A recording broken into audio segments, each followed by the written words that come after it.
Welcome to Scoli Sleep Stories. Before we begin, take a moment to get comfortable. Let the day soften around you and settle in for a calm documentary made for curious minds. If these stories help you rest, learn, or simply enjoy a quieter part of the day, please consider liking this episode and subscribing to the channel. Now, when you are ready, let us begin. Chapter 1: Evening Above the Valley. Evening comes slowly to the high Andes. For a while the sun remains above the western ridges, touching the upper slopes with clear, golden light. Then it lowers behind the mountains, and the valley begins to change. Bright fields soften into bands of green and brown. Terraces become long, level steps of shadow. The highest peaks hold the light a little longer, while the city below settles into the cooler colors of dusk. You are standing on a broad rise above that city now. It is the late 15th century, or perhaps the first years of the 16th, when the Inca state is at or near its greatest extent. Its people call it Tawantinsuyu, a name often translated as the four regions together. Roads extend across immense distances, joining high plateaus, river valleys, dry coastal lands, and forested eastern slopes. Yet from this quiet viewpoint, the wider state feels far away. What you see first is one particular valley, held between mountains. The city before you is not one exact place preserved in history. It is a gentle, historically grounded reconstruction, shaped by what archaeology and surviving landscapes reveal about Cusco, Ollantaytambo, Pisac, Machu Picchu, and other settlements of the Sacred Valley and the southern Peruvian highlands. Each of those places was distinct. Cusco was a high imperial capital. Machu Picchu stood at a lower, wetter elevation among steep green mountains.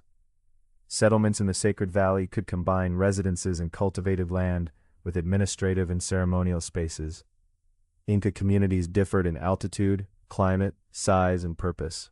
This imagined city gathers features from several of them, allowing one quiet evening to unfold. It stands high above the sea, somewhere within the broad range of about 2,800 to 3,400 meters. There is no need to give it one exact elevation. It is enough to feel the thin clarity of the air and to notice how quickly warmth leaves the open ground after sunset. The stones beneath your hand still hold a trace of the day's sunlight, but a cool current is already moving along the slope. Below, the city follows the land rather than ignoring it. Walls bend beside natural rises. Lanes descend toward a stream. Houses occupy sheltered ground, while terraces climb slopes that would otherwise be difficult to cultivate. The arrangement is not separate from the surrounding landscape. Ridges, springs, river valleys, and neighboring peaks have all helped to shape it. Beyond the stone center lie fields, pasture, smaller hamlets, and paths leading toward other communities. A spring shines faintly among low grasses. Farther down, a river follows the valley floor, its course marked by a narrow line of trees and evening haze. The highlands are not one unbroken world of cold stone. In protected valleys, soil can be productive.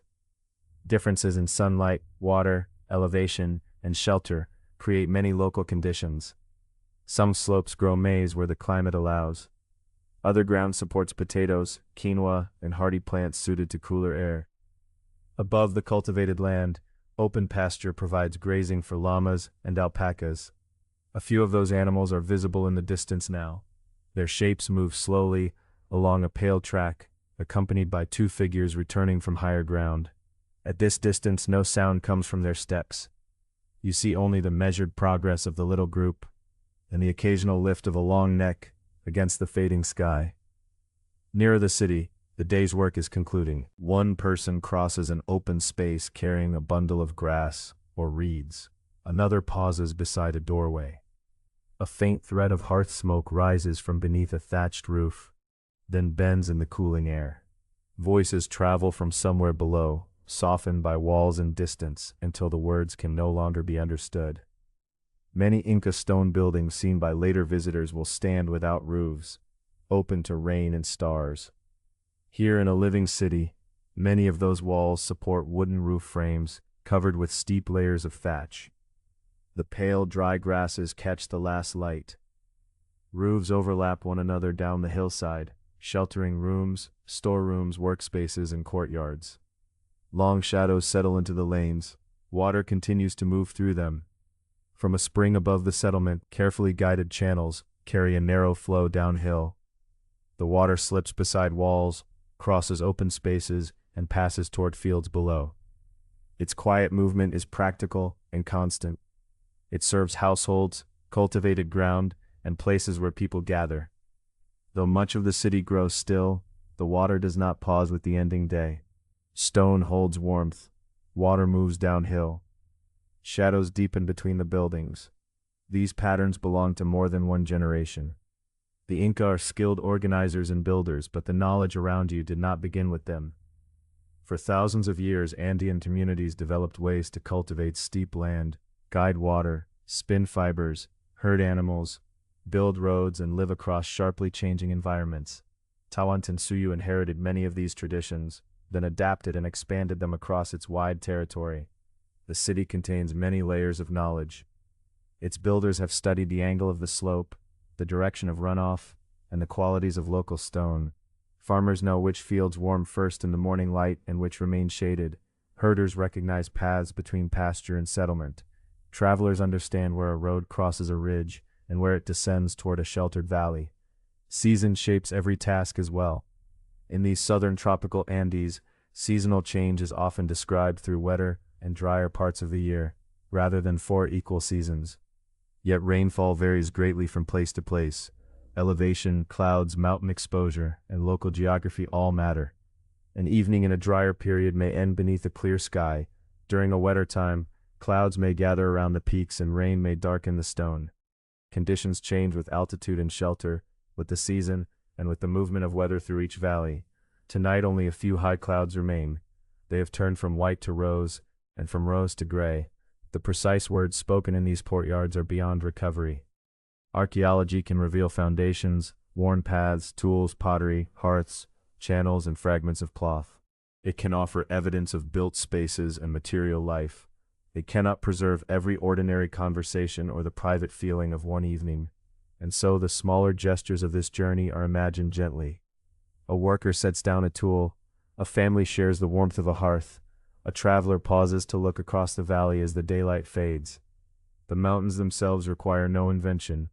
They rise on every side, close enough to shake the wind and broad enough to hold the last color of day. In varied Andean traditions, mountains may be understood as powerful presences within a living landscape. These traditions differ among communities and across time, yet they remind us that the peaks are more than a distant background. The mountains guide roads, they shelter fields, they gather clouds, their slopes hold pasture paths and cultivated ground. Streams begin among their heights and travel downward toward settlements and river valleys. Now the first faint star appears over a dark ridge. The returning figures reach the edge of the city. The animals pass between the outer fields and the first sheltered buildings. Smoke thins above the roofs. Somewhere on the hillside, an animal gives a low call. The sound travels briefly through the clear air, and then the valley becomes quiet again. You remain on the rise for another moment. Behind you, the higher land is already dim. Before you, terraces follow the contours of the slope. Their level surfaces hold the last muted color of evening, while their supporting walls dissolve into shadow. A thread of water catches the remaining light, and then vanishes beside a row of stones. The city is connected to everything around it. Roads lead outward. Fields extend beyond the walls. Pasture rises toward the ridges. Hamlets rest in neighboring folds of land. The central stone spaces are only one part of a wider, lived-in landscape. The air cools a little more. You draw a recovering closer and turn away from the open view. There is no need to hurry. Night will deepen gradually, and the hours ahead will carry you through streets and terraces, beside water channels and quiet courtyards, while the mountains remain steady around the valley. You begin to descend toward the city. At first, the path is broad enough to show the fading sky on either side. Then it narrows between 2 stone walls. Your footsteps become softer and more enclosed. The open valley disappears behind you, though its cool air still follows along the lane. Ahead, a doorway frames a small patch of dusk. Beyond it lies another descending path, and the muted shapes of thatched roofs. Beside you, fitted stones form a steady surface. Each one meets the next with patient precision. Their edges are softened by the failing light, but the wall remains firm beneath your fingertips. As you enter the first narrow lane, your hand brushes the stone. It still holds a final trace of the sun's warmth. Chapter 2. The Patient Stone Streets. The warmth beneath your fingertips is faint, yet the stone seems to hold it carefully. All afternoon, the wall has faced the high Andean sun. Now, as evening settles into the narrow lane, that stored warmth passes slowly into the cooling air. You take a few measured steps. The path beneath you changes from packed earth to areas of stone paving. Your footsteps sound clearer here, though never loud. The walls on either side soften each echo. From beyond a nearby doorway come the quiet sounds of an inhabited city. A clay vessel is set down. A length of wood is placed beside a hearth. A few low words are exchanged beneath a roof of thatch. This is not a city made only of stone. Wooden elements support roofs and frame useful spaces. Thatch lies in thick layers overhead. In more ordinary buildings, field stones may be joined with mortar, while some walls are made from adobe, shaped from earth and dried beneath the sun. These practical materials belong as fully to the city as its finest masonry. Yet along this particular street, the lower walls have been built with unusual care. Some stones are shaped into regular blocks and arranged in level courses. Others have many sides, their irregular edges fitted closely against neighboring stones. No two stretches of wall are quite alike. The builders responded to the available stone, the purpose of each structure, and the ground beneath it. Fine masonry required time, skilled labor, and careful organization. It was generally reserved for significant buildings, important compounds, and prominent walls. Not every structure received the same treatment. Not every wall was built without mortar, and not every joint was fitted with the same closeness. You pause beside one of the larger blocks. Its face is slightly uneven, rather than polished into a perfect plane. Small marks remain where the surface was worked. Experiments by modern archaeologists indicate that hard hammerstones could shape and dress stone. Repeated blows, guided by practiced hands, gradually removed high points and helped bring neighboring surfaces closer together. For the largest blocks, not every part of the process is known in complete detail.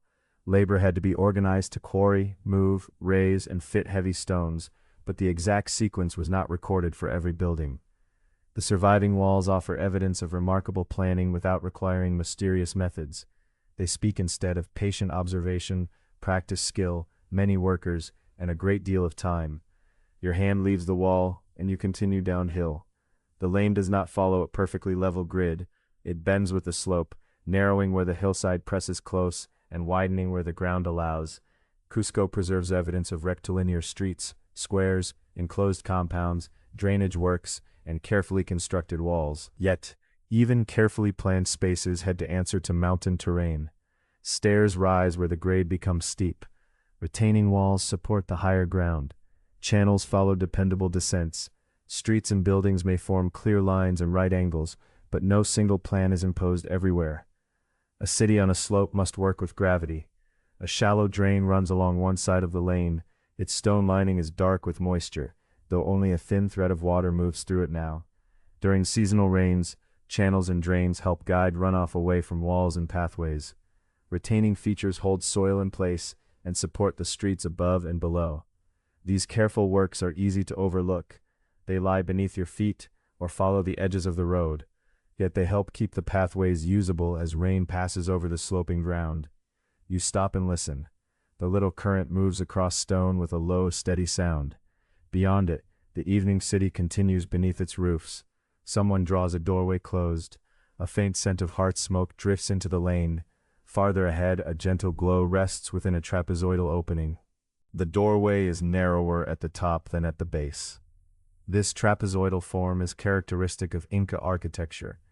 It appears in doors, windows, and wall niches, giving each opening a balanced, gently tapering shape.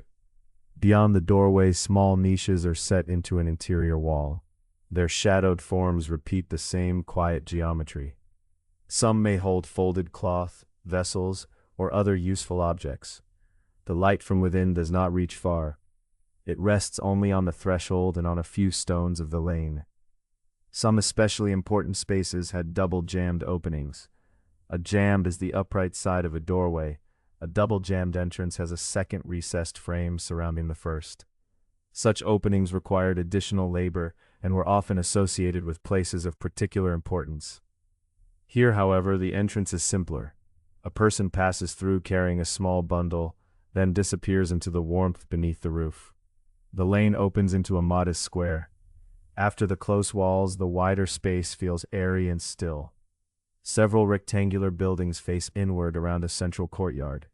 Together, buildings arranged in this way could form a concha, a walled courtyard compound. The rectangular building was a basic unit of Inca architecture. Within a concha, several such structures could serve different needs while sharing the protected open space between them. The surrounding walls enclosed the compound, while the courtyard connected the rooms and buildings around its edges. The ground here is swept and firm. A woven basket rests near one wall. Beneath the eaves, bundles of grass and firewood have been kept together. People move quietly between the rectangular buildings, completing the ordinary work of evening. The city feels sheltered here, but not silent. Soft conversation crosses the courtyard. Sandals pass over firm earth. Thatch stirs faintly above the walls. From one building comes the quiet sound of an object being placed carefully on a shelf. You cross without hurry. On the far side, the street narrows once more. One wall is made from plain field stone set in mortar. Another begins with carefully fitted blocks and continues upward in adobe. Wooden elements support the roofline above. These contrasts reveal a practical, inhabited city rather than a single style repeated without variation. Materials and methods differ according to purpose, available resources, labor, and place. The finest walls draw the eye, but ordinary walls, roofs, courtyards, and doorways make daily life possible. Ahead, a long retaining wall supports the ground above. Its stones form a steady boundary between one level of the city and the next. Carefully built retaining walls and drains help the streets adapt to the hillside and manage the effects of seasonal rain. Well-built masonry can also endure earth movement, including seismic activity, and some Inca stonework has proved notably resilient. Its endurance should not be reduced to one feature or explained entirely through modern engineering ideas. Strong materials, careful construction, stable support, and forms suited to the setting all contribute. The builders knew this mountain landscape through long experience, observation, and work. The street turns beneath an overhanging roof. For a few moments the evening sky disappears. You hear only your measured footsteps, the quiet drain beside the paving, and the soft rustle of thatch overhead. Then the passage opens once more. A small plaza lies ahead, touched by the final blue light of day. Steps climb on one side, while a sloping lane continues toward the edge of the city. You choose the gentler lane. Houses become fewer as you rise. Small spaces appear between the walls. The scent of hearth smoke grows faint. Cool air comes down from the heights and passes softly across the road. At the final enclosure, the stonework lowers enough for you to see beyond it. The built streets give way to the shaped hillside. Across the slope, one wall follows another in long horizontal bands.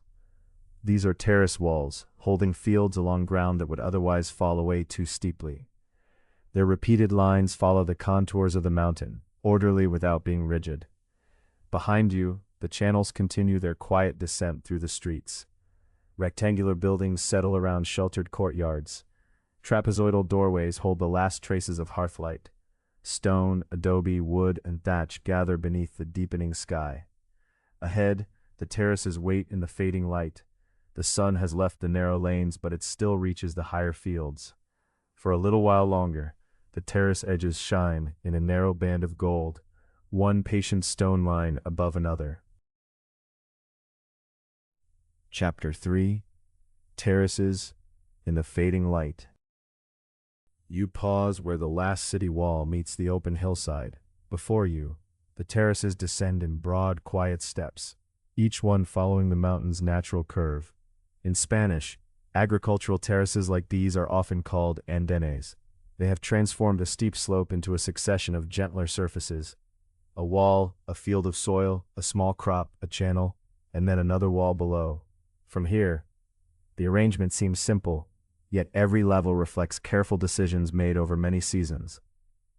Builders needed to understand the stone beneath the soil, the direction of flowing water, and the places where frost gathered on cold nights.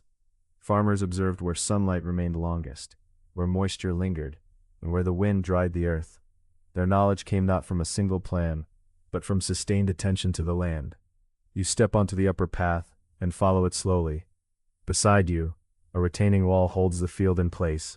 Its stones are less finely shaped than those in the city's most carefully built walls, but they have been selected and fitted with practical care. The wall supports the weight of earth behind it, helping to keep the slope from slipping downhill. Above it lies a narrow field, almost level, with soil darkening in the fading light. A few low plants remain visible. Their leaves rest close to the ground, somewhat sheltered from the evening wind. The terrace does not make the mountain flat. It creates a pause in the slope, a place where soil can remain and roots can settle. You continue to the next level.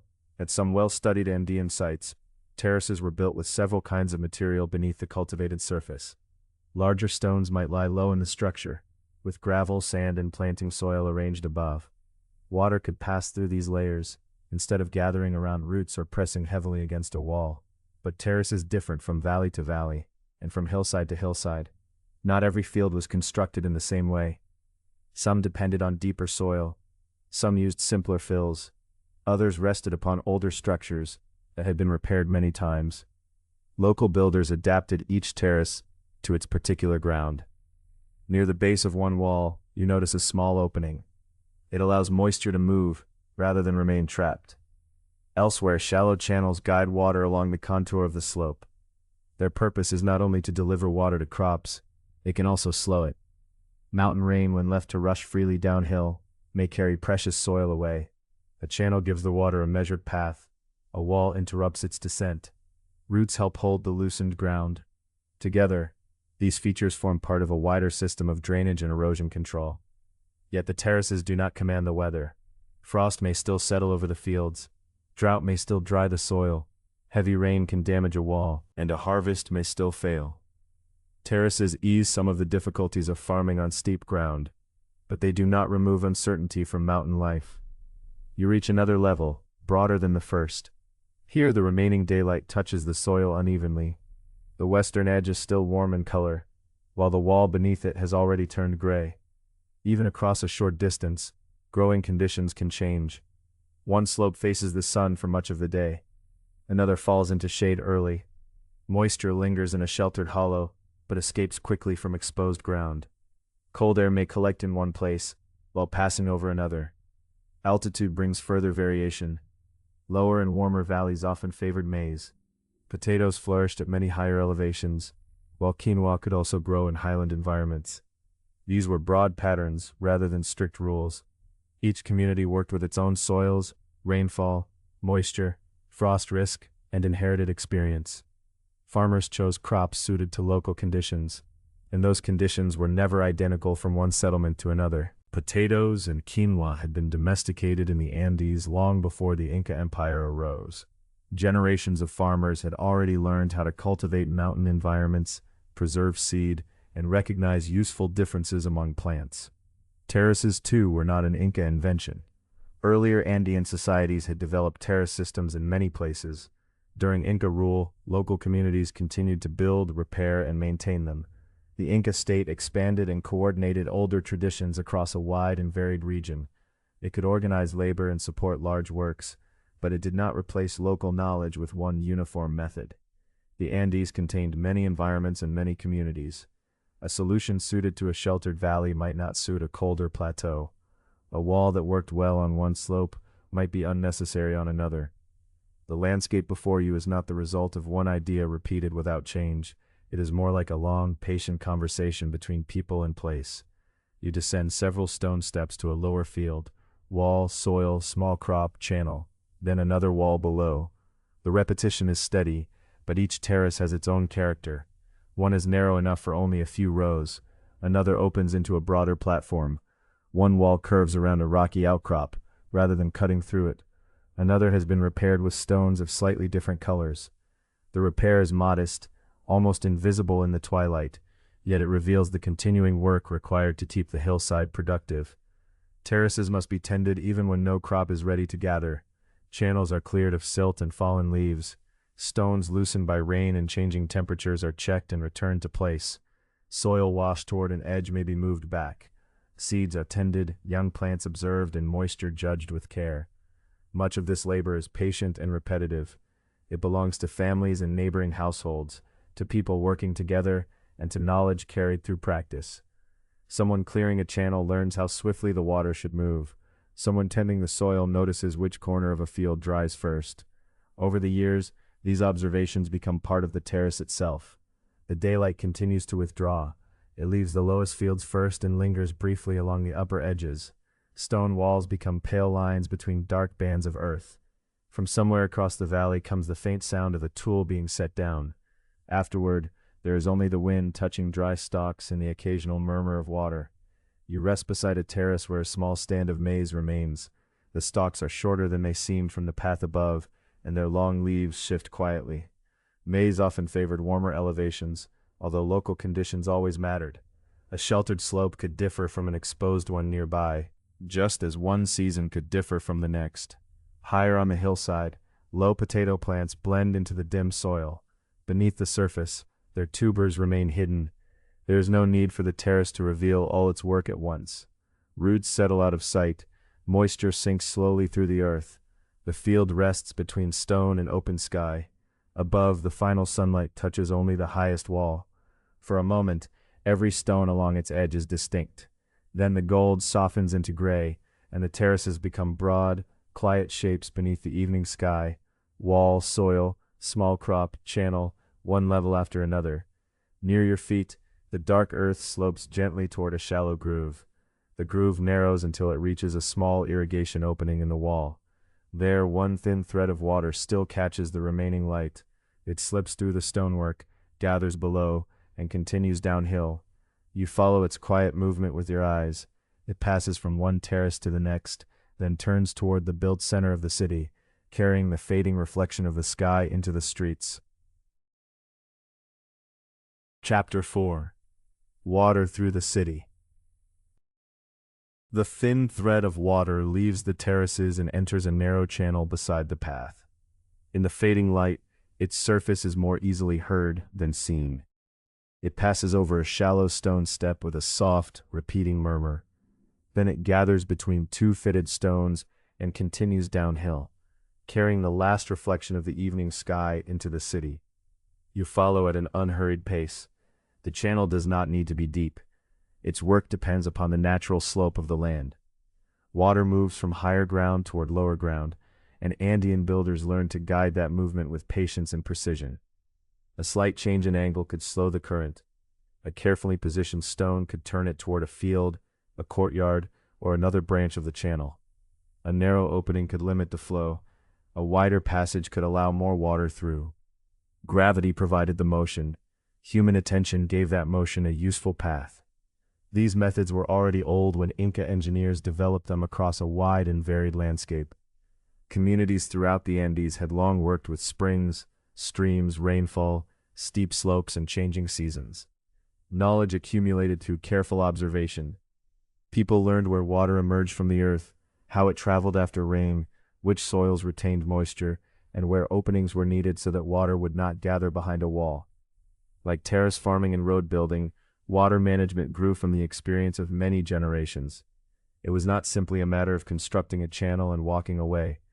The water had to be observed, directed, and cared for over time. Beside you, the narrow current bends around a stone wall. Here it widens briefly into a shallow basin. The rim has been worn smooth by repeated use. A clay vessel rests nearby, and after a quiet moment, a figure approaches to fill it. The vessel is held beneath the falling water. At first, the stream strikes the empty clay with a light, hollow sound. As the vessel fills, the note deepens and softens. One hand steadies it against the growing weight. The water rises slowly. Then the vessel is lifted away, leaving a dark circle of moisture beside the stone lip. The person carries it toward a doorway and disappears within. The exact rules that governed access to individual channels and fountains are not always known. Some water points supplied nearby households. Others served public spaces, agricultural land, or places of ceremonial importance. The surviving evidence does not preserve every local arrangement, yet the channels themselves reveal thoughtful planning. Water was guided through the settlement according to the shape of the hillside and the needs of the people who live there. You pause beside the basin. The moving surface is clear enough to reflect a narrow piece of sky.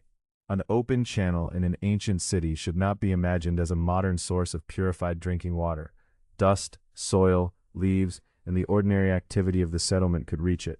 This was not a sealed system of pipes. It was open to the air, passing beside paths, walls, fields, and courtyards.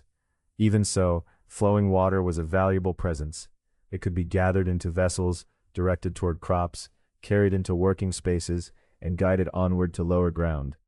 The path descends into a small courtyard. Along one side, the channel passes beneath a low stone crossing. For a moment, its voice becomes muffled. Then the current appears again on the other side, bright for an instant beneath the open sky. There is no Roman-style pressurized plumbing here.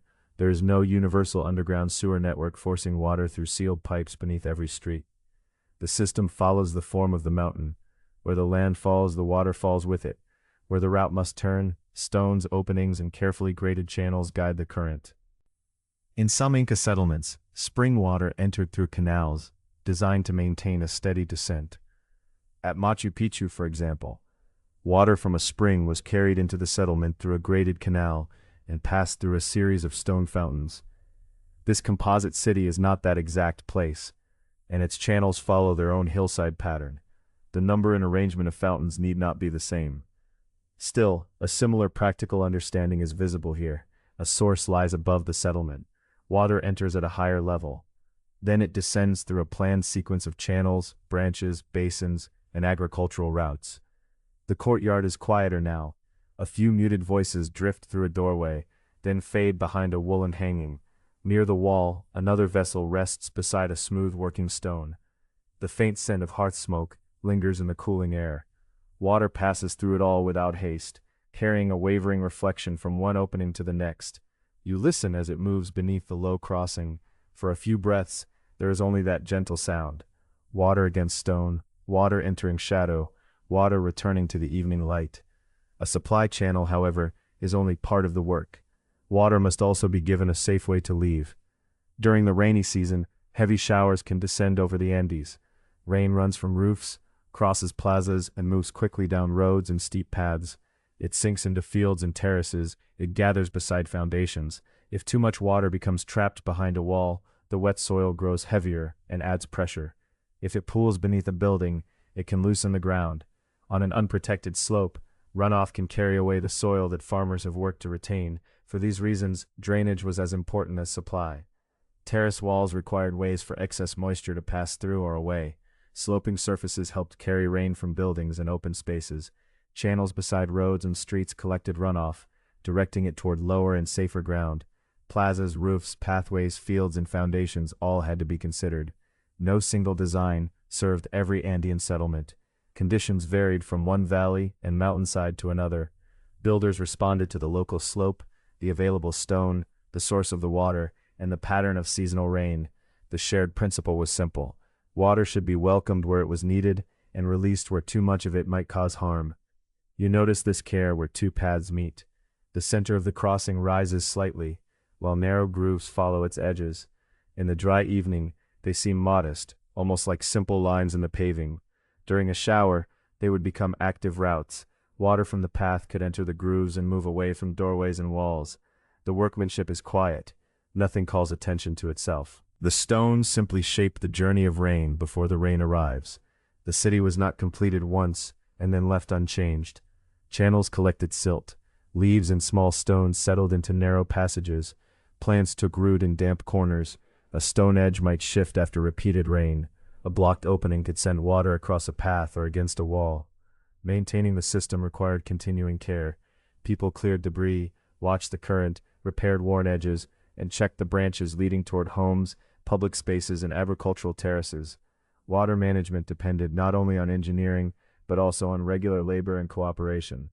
Some parts of ancient Inca water management infrastructure remain in use. In other places, older methods have informed later community water systems. The details differ across the Andes, as landscapes and communities differ, yet the patient work remains recognizable. Water must be shared, guided, observed, and maintained. Its significance was not only practical. In Andean traditions, water could be connected with mountains, places of origin, seasonal renewal, and community life. Certain springs, channels, or fountains could hold ceremonial importance. Water systems might serve places where practical and cultural purposes met. But not every basin should automatically be called sacred.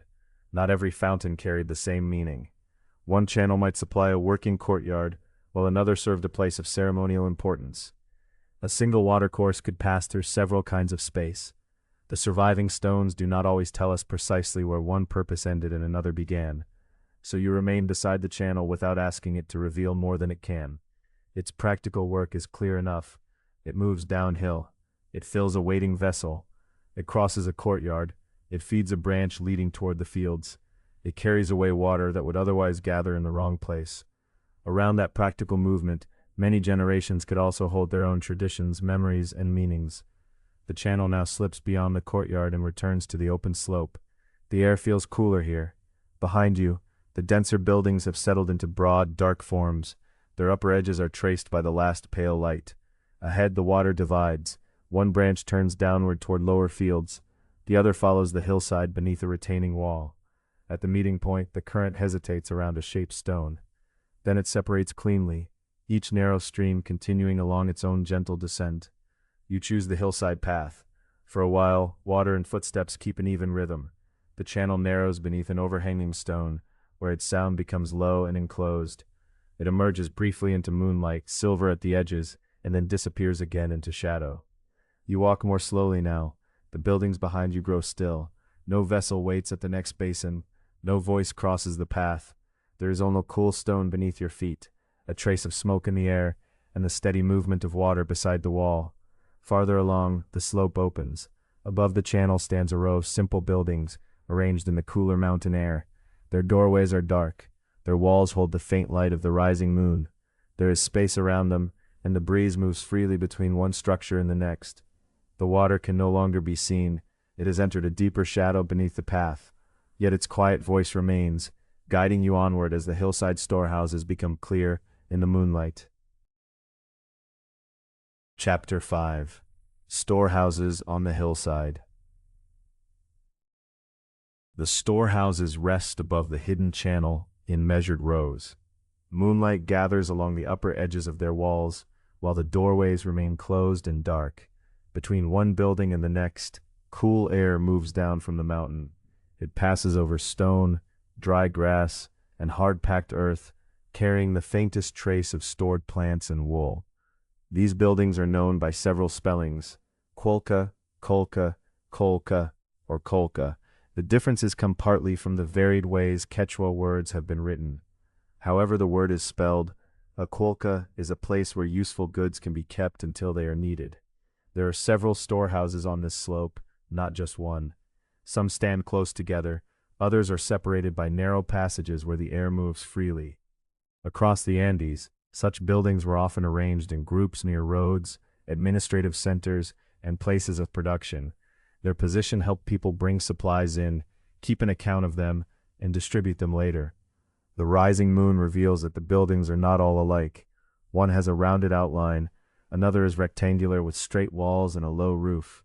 Forms varied from one site to another, as did the ways goods were arranged inside.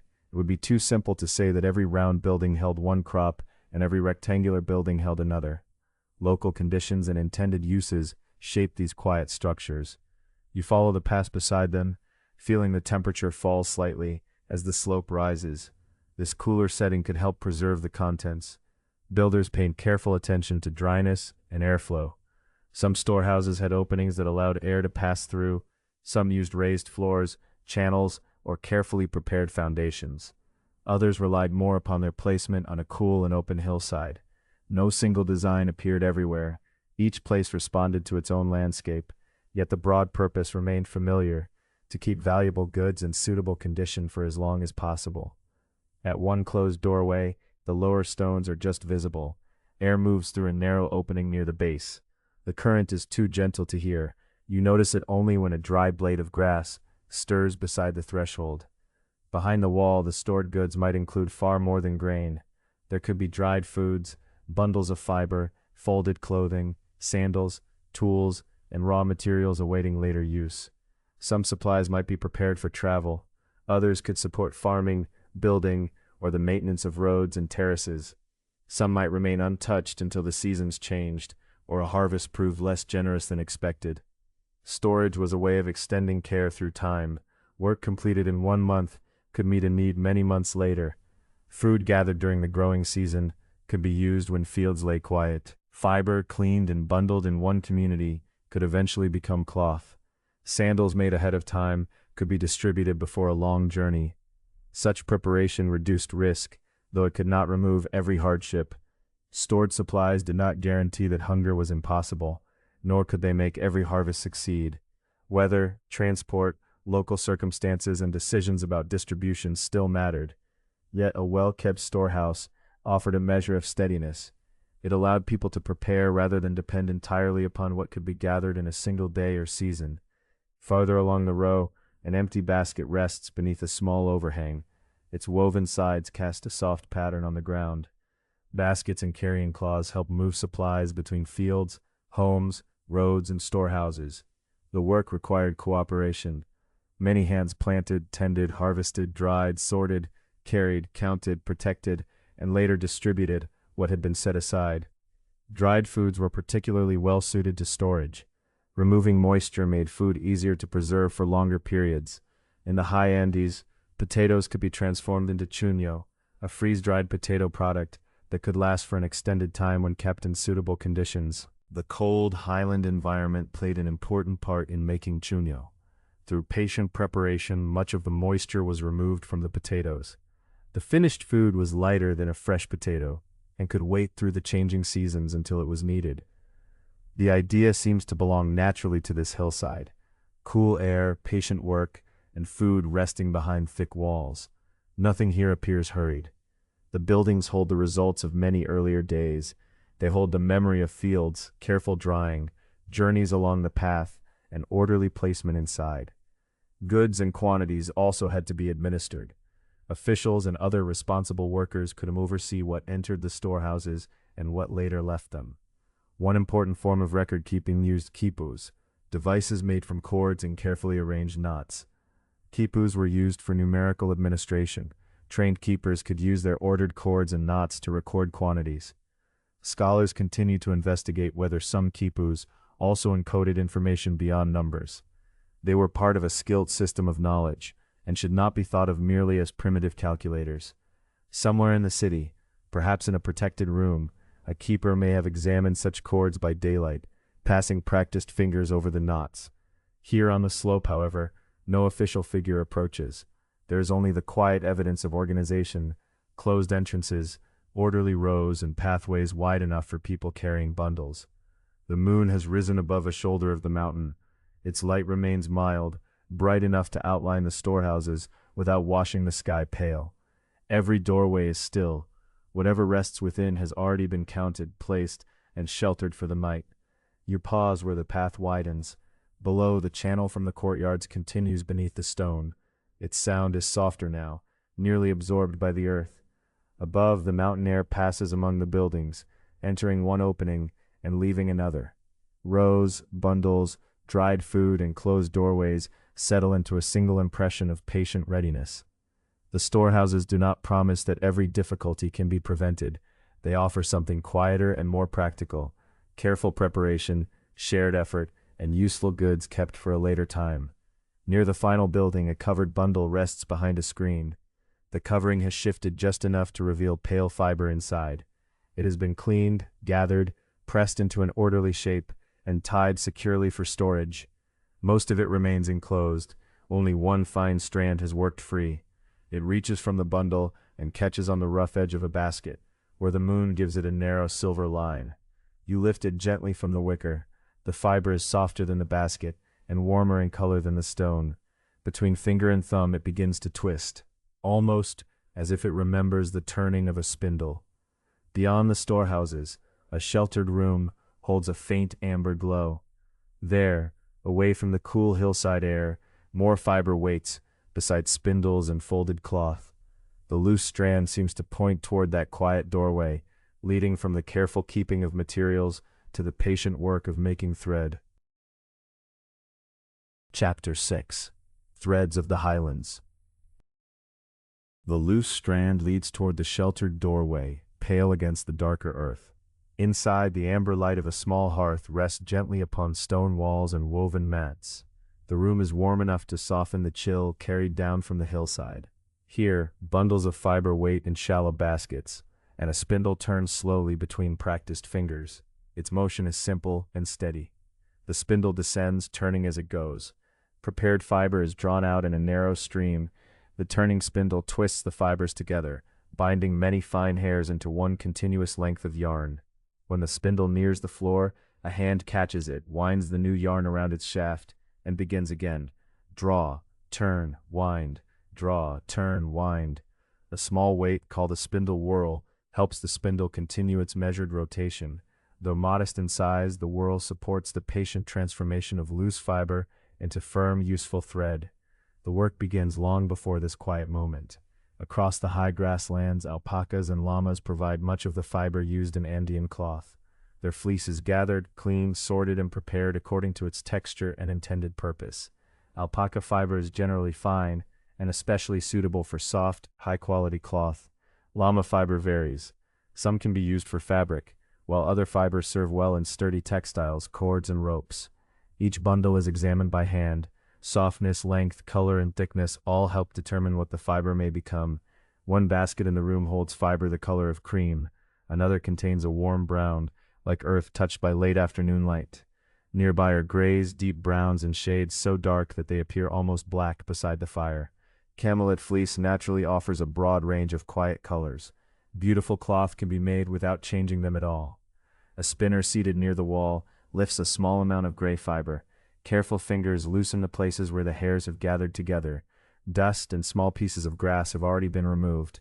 The cleaned fiber is opened and prepared for spinning, though methods may vary according to the material, the place, and the habits of skilled workers. Nothing is hurried. A thin length is drawn out and joined to the yarn already racked around the spindle. Then the spindle turns once more. Spinning is work that can travel. A spindle is small enough to carry along a path, into a courtyard, or beside grazing animals. Fiber can be drawn and twisted while conversation moves softly nearby, while another task is watched, or during a pause in the day's movement. In this room, several spindles rest in a basket, each wrapped with yarn. Elsewhere in the city, someone may spin while walking, adding thread a little at a time.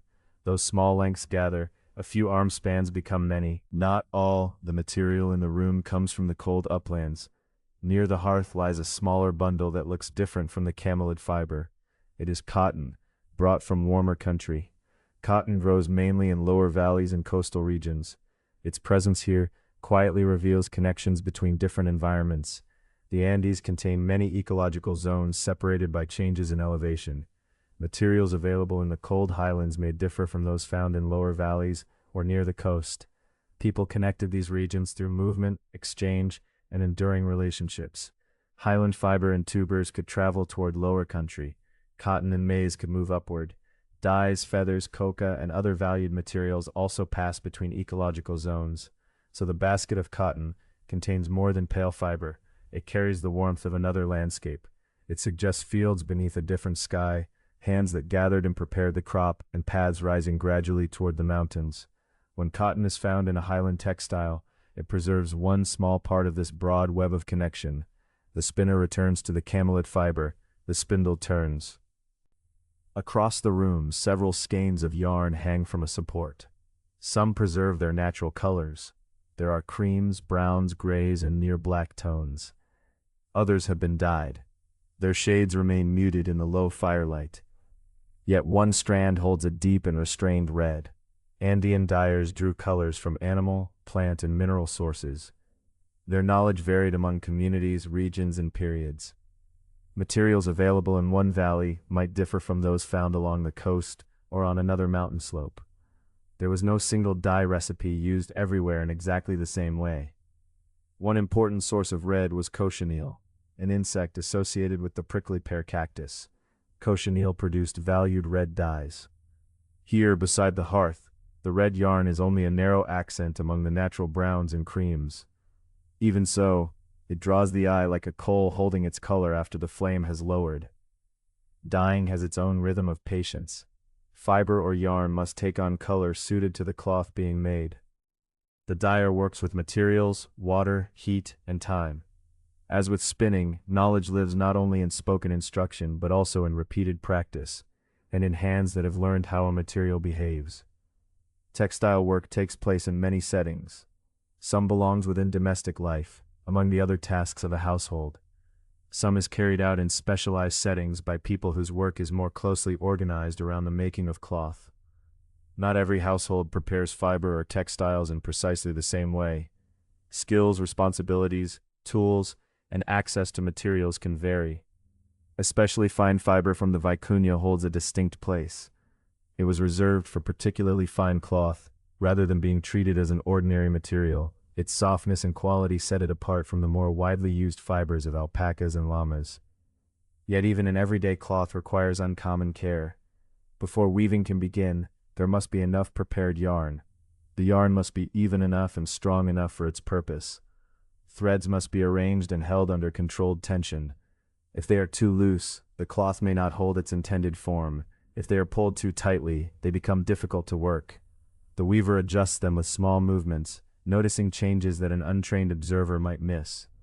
At one side of the room rests a backstrap loom. One end of its threads is secured to a support, while the other is held by a strap around the weaver's body. By shifting position, the weaver can change the tension. Fixed horizontal looms were also known in ancient Peru, providing another way to hold and organize the threads.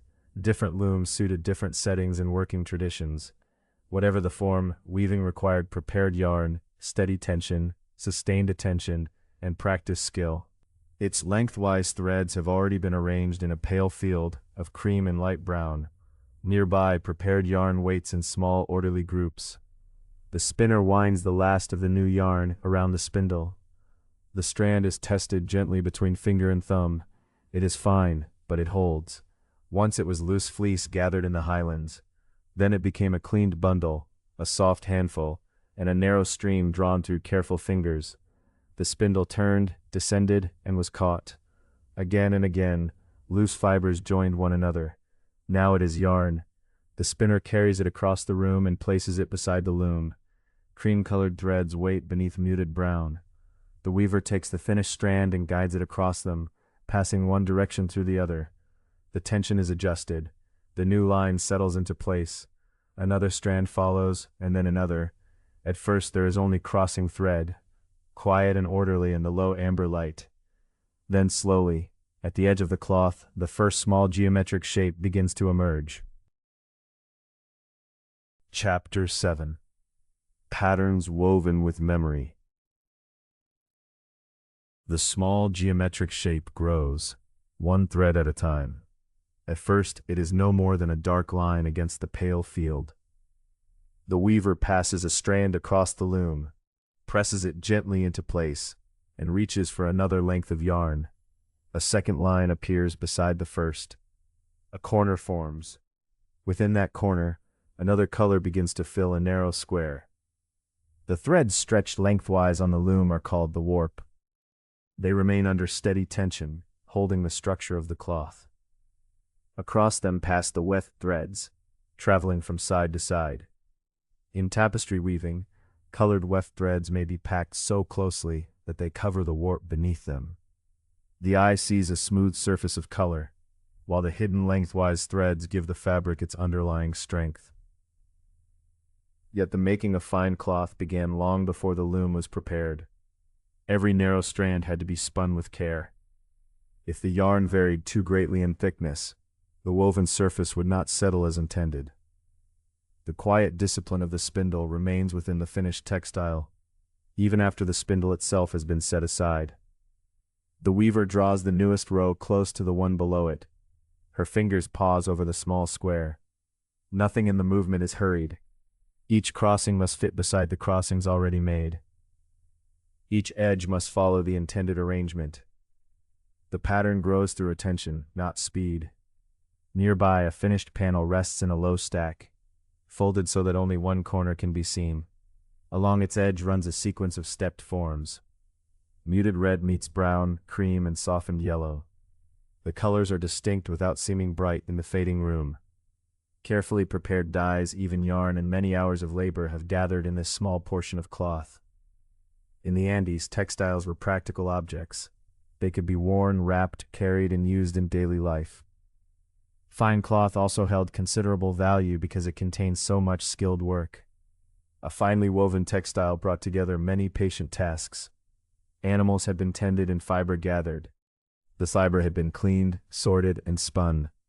Dyes had been prepared. A loom had been arranged. Then the cloth had grown through row after measured row. Because of this concentrated labor, cloth could be more than an ordinary possession. It could serve as clothing, a diplomatic gift, a state good, or an offering. It could be stored, exchanged, presented, and treasured. Its value rested not only in its materials, but in the knowledge and time held within it. The weaver lifts a finished garment from the low stack. Laid flat, it is rectangular, with an opening for the neck. When worn, it would fall toward the knee. This kind of men's tunic is often called an unku or unku. Its shape appears simple while resting in the weaver's hands, yet the surface reveals remarkable control. Borders continue without drifting. Repeated forms create a balanced rhythm across the garment. Many fine Inca tapestry tunics were more closely standardized than numerous garments made in earlier Andean traditions. Their designs often emphasized disciplined geometric arrangements. One line answered another. Borders held their course. Repeated shapes were placed with quiet precision. On this tunic, small rectangular units sit beside one another in ordered rows. These design units are known as tokapu.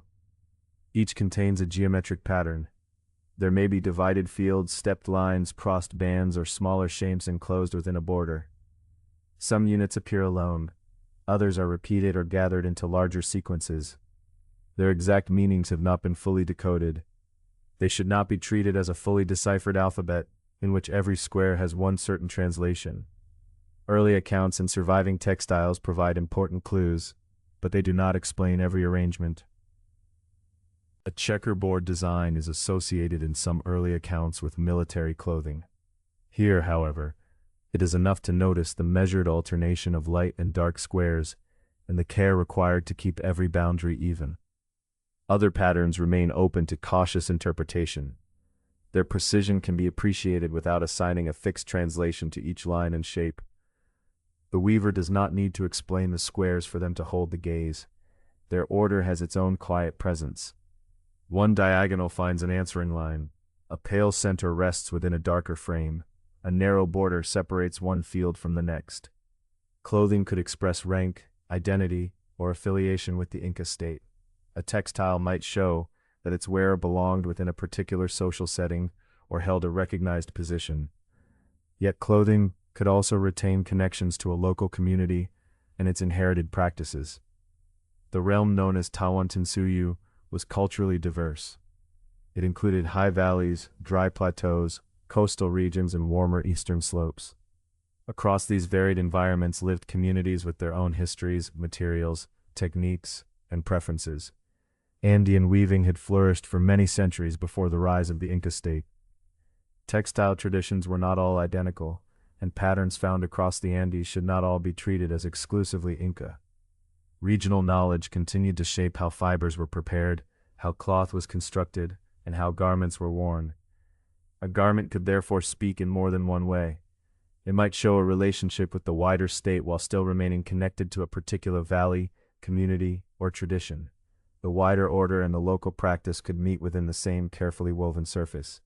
Here, in the sheltered room, those broad connections rest within very small details. A firm edge helps keep the fabric from loosening. A narrow band separates one patterned field from another. At the neck opening, the weaving has been strengthened so that repeated use will not easily distort it.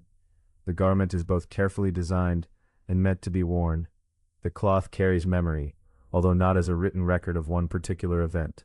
Its memory lies in practiced hands and repeated knowledge. It rests in knowing how tightly to spin, how to keep the warp under even tension, how to pass the weft across it, and how to turn a colored thread at the edge of a shape. It rests in knowing how to keep a long row straight. That knowledge moves from one act of weaving to the next. A pattern may recall an established way of working without recording a single story. A technique endures because people continue to practice it, observe it, and understand its place in their lives. The weaver lowers the finished tunic onto the stack. For a moment, one patterned edge remains visible, leaving only a plain border beneath her hand. The light in the room has softened further. Fewer tools are moving now. A spindle that turned through the evening has grown still.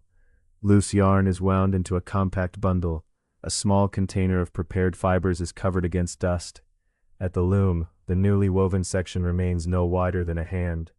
The weaver examines the final line added that evening. She presses the threads together once more, checks the tension, and then allows her hands to rest. The pattern section is still small, but its boundaries are clear. The dark line has become a corner. The corner has become a square. Beside it, another form has begun to appear. It will wait here quietly until the work continues. Finished cloth is folded with care. First one side is brought inward, and then the other. The patterned face disappears between protective layers.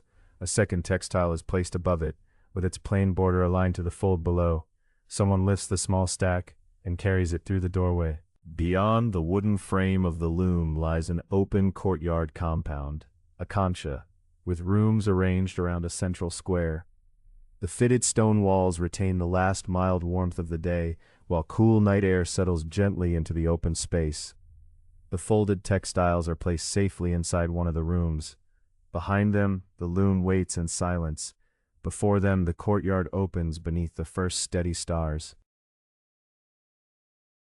Chapter 8. A Courtyard Growing Still.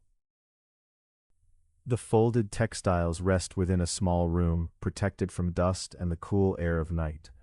Beyond the doorway, the courtyard lies open beneath a deepening sky. Its shape is simple and calm. Several rectangular buildings face inward toward a shared central space, and an outer wall encloses them all. Such a compound was commonly known as a kancha. Within its shelter, daily life unfolded among stone, earth, wood, and thatch. The courtyard is neither grand nor empty. During the day, people have crossed it many times, carrying vessels, fiber, food, and tools. Work has moved from sunlight to shade and back again. Food has been prepared here, or within one of the sheltered rooms. Threads have been twisted, baskets have been opened and closed, quiet conversations have continued, while practiced hands remained busy. Now, as evening settles more fully over the city, these movements grow fewer. A pottery vessel is lifted from beside the wall. Its rounded surface catches a narrow line of firelight before it is placed beneath an overhanging roof. Another vessel remains near the hearth, covered to protect what is inside. There is no separate kitchen in the modern sense. Cooking could take place in the courtyard, beneath a covered area, or within another domestic space, depending on the weather, the form of the compound, and the customs of the household. The hearth gives off a muted glow. Its position and form could differ from one home to another, just as evening habits varied across the wide and diverse Andes. Here, in this gently imagined courtyard, a few embers are drawn together. A small flame rises, bends briefly, and then becomes low again. The smoke carries the dry scent of locally available fuel. In some places, that might be wood. Elsewhere, people could use mountain shrubs or dried animal dung, gathered and kept because trees were scarce at higher elevations. The smoke rises without a chimney. It thins beneath the steep edge of the thatched roof, then slips away into the open air. The roofs give the compound a softer outline than the ruins of later centuries might suggest. Archaeological walls often stand bare beneath the sky because thatch, wooden elements, cord, and other perishable materials have not survived. Yet when these buildings were in use, wooden structural pieces supported steeply sloping roofs. Thick thatch offered shelter from mountain rain and helped protect the rooms from the cold. Not every wall is formed from the finely fitted masonry seen in important public places. Ordinary structures could be built from fieldstone, gathered and placed with care, or from adobe shaped from earth. With roofs above them and belongings within them, these buildings would have appeared warmer and more complete than the exposed remains encountered by later visitors. Inside the rooms are the portable things of ordinary life. Woven mats soften parts of the floor. Baskets hold useful materials. Pottery vessels stand near the walls, and wooden objects rest in familiar places. Textiles add quiet layers of color. Some are folded. Others may serve as coverings, bags, or garments. A niche in the wall provides a small recessed space where an object can be kept above the floor. There are few large furnishings by modern standards. The rooms do not need rows of chairs, high tables, cupboards, glass windows, or other familiar features of a modern home. Instead, movable belongings shape the space. A mat can be spread and later rolled. A basket can be carried from one room to another. A vessel can follow the work of the day. Cloth can be folded into a compact bundle, stored safely, and brought out when it is needed again. In the courtyard, someone gathers the remaining tools. The gestures are unhurried. A cord is wound around a wooden implement. A basket is shifted away from the open center, where dew or passing feet might disturb it. Prepared fiber from the weaving space is placed near the folded cloth. Each object returns to a familiar place, chosen through habit and long use. An extended household may have shared a compound like this, although households did not all follow one pattern. Family arrangements varied among communities, regions, and circumstances. The people here remain respectfully indistinct. There is no need to give them private histories or imagine their unspoken coughs. Their ordinary gestures are enough. One pair of hands covers a vessel. Another smooths the edge of a mat. Another turns a piece of pottery until it stands securely. Low conversation continues for a little while. The exact words cannot be recovered, and archaeology cannot reveal one universal routine for the end of every day. People across the Inca realm lived at different elevations, spoke different languages, followed local traditions, and organized their homes in varied ways. Even neighboring compounds would not have grown quiet in precisely the same manner. Still, some actions can be described with gentle care. Work comes to a pause, useful things are protected, tools are put away, food is covered, cloth is folded, embers are tended so that warmth and fire can be managed through the night. A vessel touches the ground with a soft, hollow sound. Then comes the faint brush of fiber against fiber as the last textile is folded. From above, the dry whisper of thatch moves in the night breeze. The sound travels along one roof edge, crosses the courtyard, and fades against the enclosing wall. The courtyard is not completely dark. The hearth makes a small pool of amber light upon the packed earth. Moonlight reaches one side of the enclosure, tracing the upper edges of walls and doorways. Starlight rests more faintly upon the stone. It is too delicate to reveal every detail, yet it keeps the open sky quietly present. Around that rectangle of night, the buildings stand in gentle balance. Their doorways face the center, just as they have throughout the day. The courtyard joins them, providing space for movement, shared work, food preparation, conversation, and the repeated tasks that sustain a household. The fire settles further. Orange light becomes a deeper red beneath a thin layer of ash. A small flame appears once, then disappears. Warmth remains close to the hearth, while cool mountain air gathers along the walls. One by one, the remaining figures move into the sheltered rooms. No precise bedtime can be assigned to them, and no single arrangement can represent every home. It is enough to notice that the central space is growing still. A mat is drawn inward from the doorway. A basket gives a faint rustle as it is shifted into place. Someone pauses beside the covered vessels, then turns away. The final low voices soften until individual words can no longer be heard.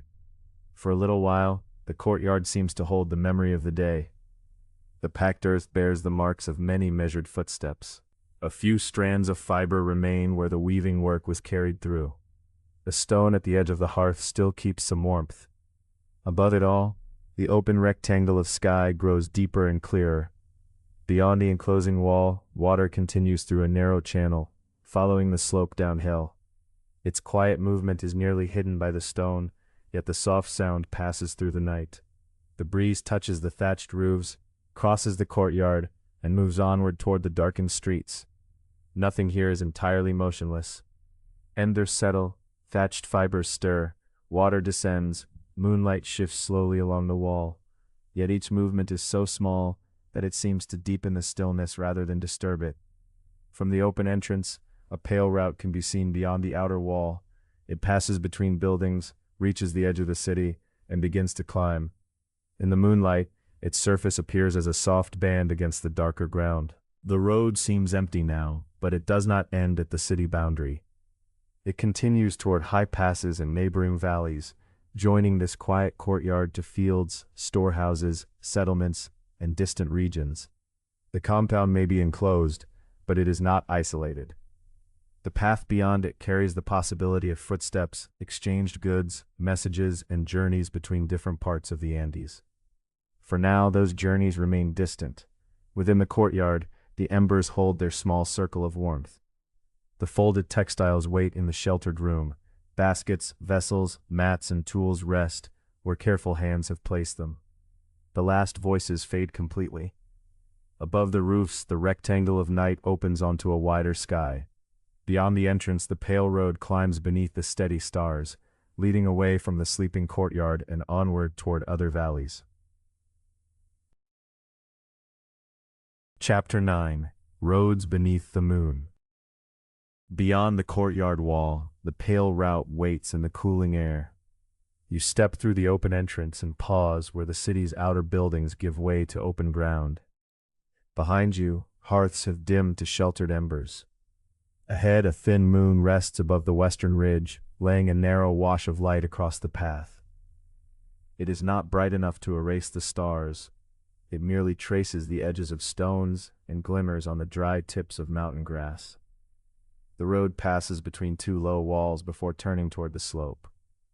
Its surface is firm beneath your feet, made even by many hands and many journeys. Here near the city, parts of it are paved with carefully placed stones. Elsewhere, depending on the terrain, an Andean road might be formed from compacted earth. It might become a stairway across a steep ascent, or a narrow path supported by a retaining wall. Ditches and drainage channels guided rain away from the road. Bridges carried travelers over rivers and ravines. The form of each section changed because the mountains changed, and builders responded to the needs of each place. This quiet path belongs to a network far larger than the short stretch now visible. At its fullest extent, the Capac Ñan, or main Andean road, covered more than 30,000 kilometers. It crossed high plateaus, dry valleys, fertile basins, deserts, and mountain passes. The Inca state did not create every part of this network from the beginning. Earlier Andean societies had already established routes between communities and regions. The empire incorporated and expanded many of those older paths, joining them with newer sections to form a vast administered system. From Cusco, 4 principal routes were understood to extend toward the 4 great regions of Tawantinsuyu, the Inca realm. Each great region was called a suyu. Together, the 4 suyus gave Tawantinsuyu its name, describing 4 great parts joined together. Yet from where you stand, the network does not appear vast or overwhelming. It is simply a road curving around a mountain. Its stones reveal only the next few measured steps. Travel along these roads took place primarily on foot. They were made for pedestrians and llama caravans, not for wheeled carts. People walked between settlements, fields, storehouses, work areas, and official stations. Llamas carried goods along the same routes. They were pack animals, able to bear modest loads, but they were not riding animals or heavy draft animals. A llama's padded 2-toed feet make a softer sound than the hard hooves of a horse. On a calm evening, a small caravan might approach with little more than the hush of footsteps, the faint creak of fiber ropes, and the quiet breathing of animals in the cool air. After a while, just such a sound reaches you from beyond the bend. It comes gradually, without disturbing the stillness. There is a light scuff against stone. Then several dark forms emerge where the road passes through shadow. 3 llamas walk in a patient line, guided by 2 travelers. Bundles rest evenly across the animals' backs, secured with woven straps. Their passage is marked only by padded footfalls and the soft movement of wool.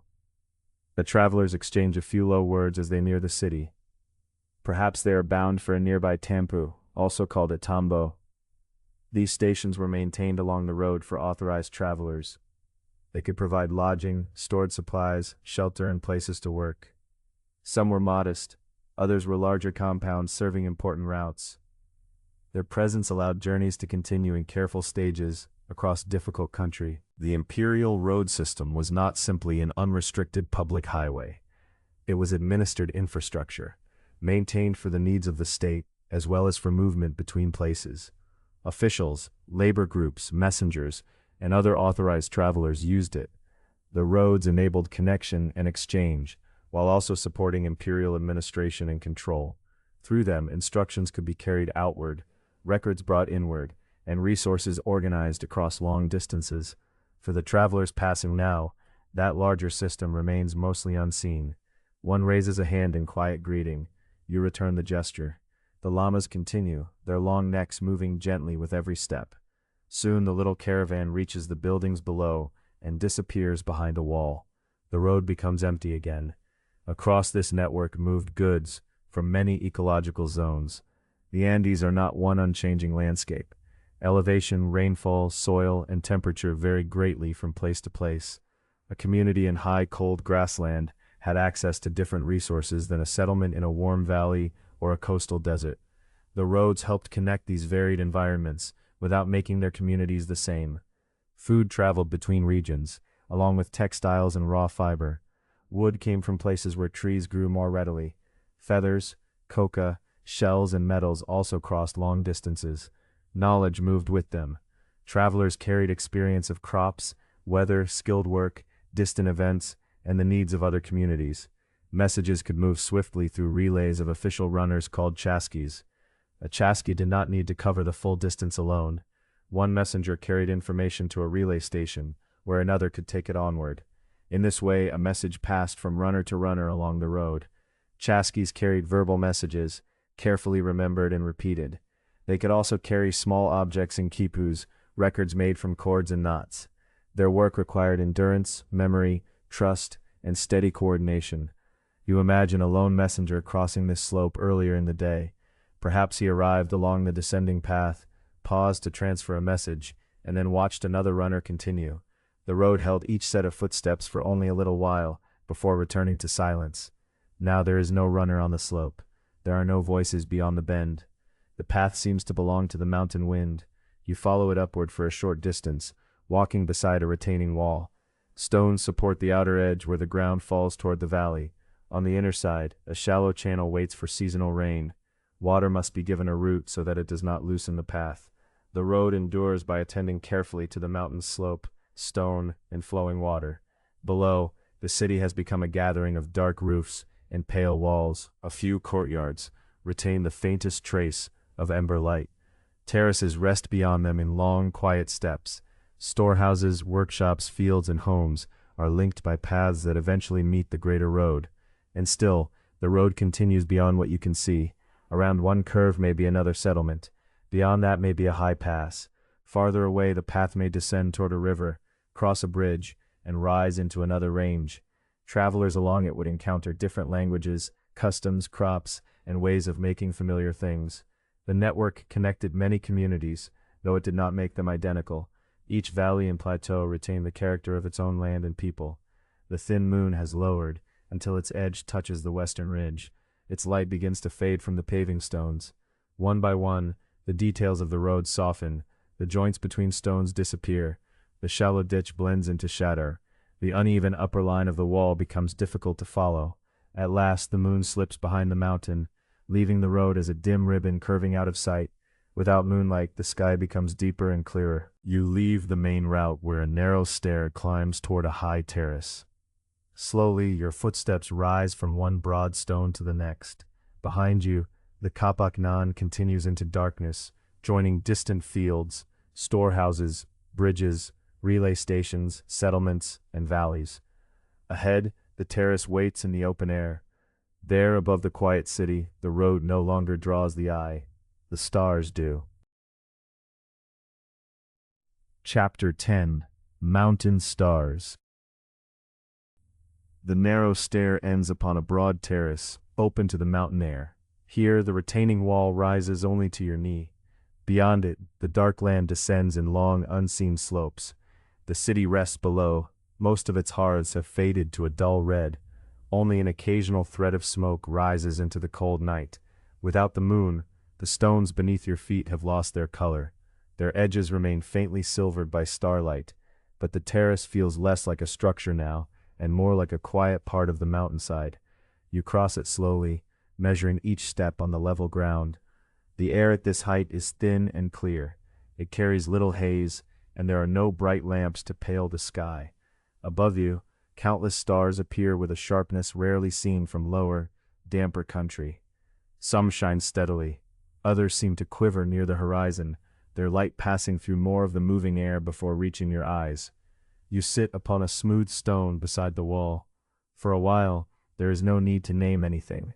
The sky stretches from one mountain rim to another, deep and spacious. The highest ridges are visible only as black shapes against it. Between those dark edges, the stars seem near enough to touch, though they are farther away than any road could carry a traveler. A pale band crosses the heavens. It is the Milky Way, formed by the blended light of a great multitude of distant stars. To the unaided eye, the separate points merge into a soft, uneven brightness, like finely ground maize scattered over dark cloth. In the clear Andean sky, the band appears broad and richly textured. Some parts gleam, other parts hold long patches of darkness. The people of these mountains watch both. In many Andean traditions, observers join bright stars into figures, just as people elsewhere form their own constellations. Yet some Andean observers also recognize shapes within the dark lanes of the Milky Way. These shadowed regions are clouds of dust that block the light of stars behind them. From the terrace, they look like dark forms floating in the pale river of the sky. Later records describe traditions in which some of these forms were understood as animals familiar from the land. Among them were a llama, a young llama, a fox, a serpent, a toad, and a bird. Names and interpretations varied among communities. These were not simply other versions of constellations known elsewhere.